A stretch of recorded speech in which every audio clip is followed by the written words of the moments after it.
একই দিনে একাধিক জেলায় বড় সড় আয়কর অভিযান। বিহারে একজন ব্যবসায়ীর একাধিক ঠিকানা এবং ঘনিষ্ঠদের বাড়িতে পৌঁছে যায় আয়কর টিম।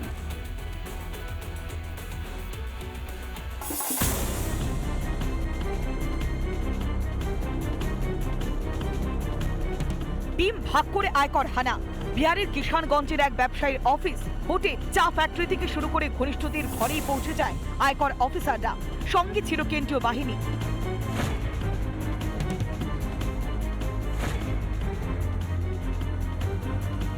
রাজকরণ দফতরে শুক্রবার সকাল সকাল কিষানগঞ্জের ওই ব্যবসায়ীর একাধিক ঘাঁটিতে শুরু হয় আয়কর অভিযান। এই যেমন সকাল 8টা নাগাদ মালদার গাজলে 12 নম্বর জাতীয় সড়কের ধারে একটি কারখানা হানা দেয় আয়কর টিম।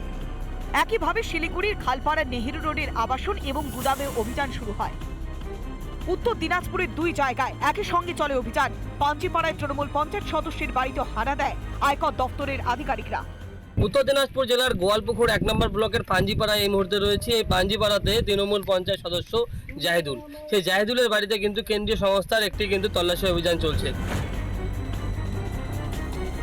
ওই ব্যবসায়ীর সঙ্গে কিন্তু এই যে পঞ্চায়েত সদস্য তার একটি যোগাযোগ মাধ্যম ছিল, তার একটি ব্যবসায়িক সম্পর্ক ছিল।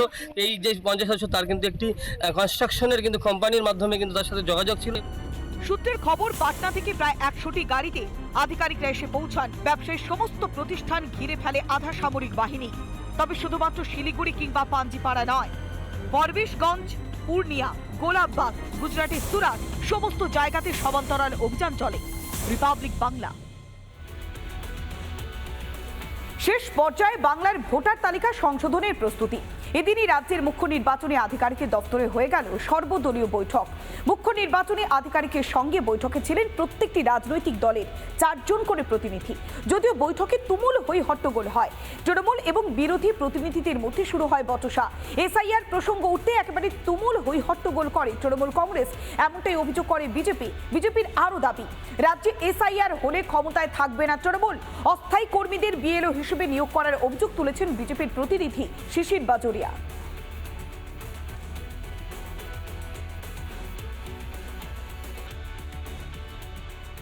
আমাদের দলের তরফ থেকে আমরা তো বারবারই বলছি, কোনো মানুষকে ভোট থেকে বঞ্চিত করা যাবে না।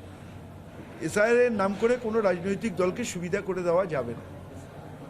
তাতে 10 লোক, কালকে আমাদের সর্বভারতীয় সাধারণ সম্পাদক বলেছেন প্রয়োজনে 10 লক্ষ লোক নিয়ে আমরা দিল্লি অভিযান করব, কারণ মানুষের গণতান্ত্রিক ভোটাধিকারকে কেড়ে নেওয়া যাবে না। তার বিরুদ্ধে তৃণমূল কংগ্রেস চিরকাল মানুষের জন্য লড়াই করেছে, আগামী দিনও করবে। 2002-এ পশ্চিমবঙ্গে যখন হলো, মাননীয়া তখন বিপক্ষে ছিলেন। 28 লক্ষ ভোটারের নাম বাদ গেল, তখন তো আমরা চুমও শুনিনি। যুবরাজ বলেছেন একটা ভোটারের নাম বাদ পড়লে আমরা 1 লক্ষ লোককে নিয়ে দিল্লি যাব। কিন্তু দুজনই একটা কথা বলছেন না, একটা ভুয়ো ভোটার, ডুপ্লিকেট ভোটার, অনুপ্রবেশকারী ভোটারের ওইভাবে বলছেন না। একটা ভোটারের নাম বাদ দিলে আমরা দিল্লিতে প্রতিবাদ করতে যাব। আপনি 5 কোটি লোককে নিয়ে যান না প্রতিবাদ করতে। ভিতরে ওই এসআইআর বললাম তো, রে রে করে উঠলো শাসক দল। জেলা ধরে ধরে বুথ লেভেল এজেন্টদের নাম জমা পড়ছে সিইও দপ্তরে। তালিকা জমা দিয়েছে বিজেপি। 1 জনের পরিবর্তে 3 জনের নাম জমা দেওয়া হয়েছে। সর্বদলীয় বৈঠক থেকে বেরিয়ে মন্তব্য করেছেন শিশির বাজোরিয়া। বিএলএ তালিকা আমরা এখন ওইভাবে ডিস্ট্রিক্ট ওয়াইজ দিয়েছি, আমাদের কোনো সমস্যা নেই।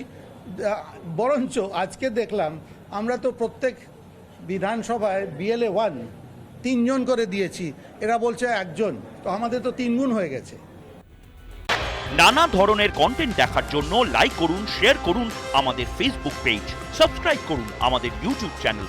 পাশাপাশি অন্যান্য ব্রেকিং নিউজের জন্য অবশ্যই চোখ রাখুন রিপাবলিক বাংলায়।